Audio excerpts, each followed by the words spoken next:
తెలంగాణలో తాగబోతే నీళ్లు లేక తుమ్మెదాలు తడి గొంతులారిపాయే తుమ్మెదాలు తాగబోతే నీళ్లు లేక తుమ్మెదాలు తడి గొంతులారిపాయే తుమ్మెదాలు. ఇట్లాంటి పాటలు ఎన్నో పాడుకున్నాం కాబట్టి ఉత్తమ మాటలు చెప్పే రేవంత్ రెడ్డి తెలంగాణలో 420 మాటలు చెప్పే రేవంత్ రెడ్డి తెలంగాణలో 420 ఓటుకు లోటు నీవు ఏమనాలి. నిజానికి సబితమ్మకు తెలుసు రేవంత్ రెడ్డి పరిస్థితి గతంలో ఎట్లుండే ప్రస్తుతం ఎట్లుండే అని. ఎక్కడో ఉన్నాయనని తీసుకొచ్చి అక్కడే పెద్దగా చేసి కూర్చున్నది. ఆ దరిద్రం అంతా మన నెత్తిలో కూర్చున్నదంటే సబితక్క నిజానికి మంచోడు కావచ్చు, ప్రజలకింత సేవ చేస్తాడు కావచ్చు, ప్రజలకింత మంచి చేస్తాడు కావచ్చు అని అనుకున్నది, నమ్మింది. కానీ నమ్మినందుకు నట్టేట ముంచి ఈరోజు తెలంగాణలో శనై కూర్చున్నాడు రేవంత్ రెడ్డి. కాబట్టి రేవంత్ రెడ్డి పరిపాలన దిగేంత వరకు, కాంగ్రెస్ ప్రభుత్వం పరిపాలన దిగేంత వరకు, మళ్ళా కేసీఆర్ గారి నాయకత్వంలో ఖచ్చితంగా తెలంగాణ గడ్డ మీద గులాబీ జెండా ఎగిరేంత వరకు మా పాట ఎప్పటికీ పాడుతూనే ఉంటాం. మీరందరూ మద్దతుగా ఉండాలని ప్రతి ఒక్కరిని కోరుకుంటూ, కోట్ల గొంతులను ఏకం చేసిందిర జెండా. ఏ జెండా?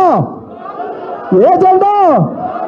ఒక్కసారి గులాబీ జెండా, రైతన్నకు అండగా నిలబడినటువంటి మన గ్రీన్ జెండా కూడా అందరు పైకెత్తాలి.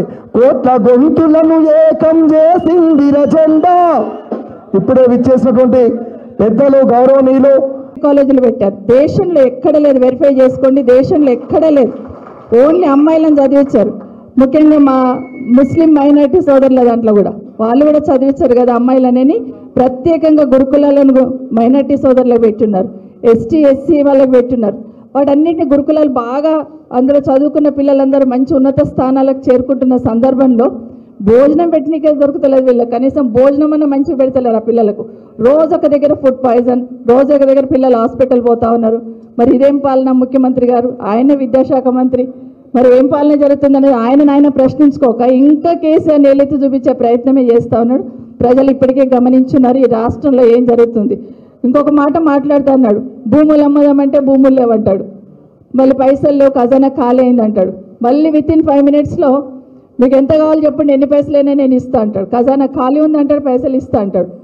ఉద్యోగాలు ఎట్లా అబద్ధాలు చెప్పిండో విన్నాం.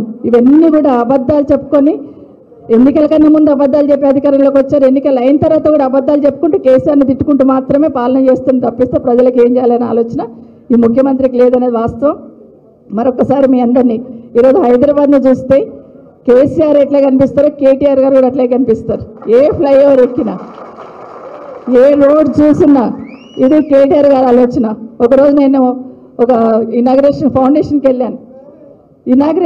ఫౌండేషన్ కూడా కాదు, మణికొండ నుండి ఒక రోడ్ తీసుకొచ్చారు. అక్కడ పోయి చూస్తే కొండను తెలిసి కొండల మధ్యలో నుండి మణికొండ నుండి కనెక్టివిటీ ఇచ్చున్నారు. షాక్ అయిపోయాను నేను. ఒకరోజు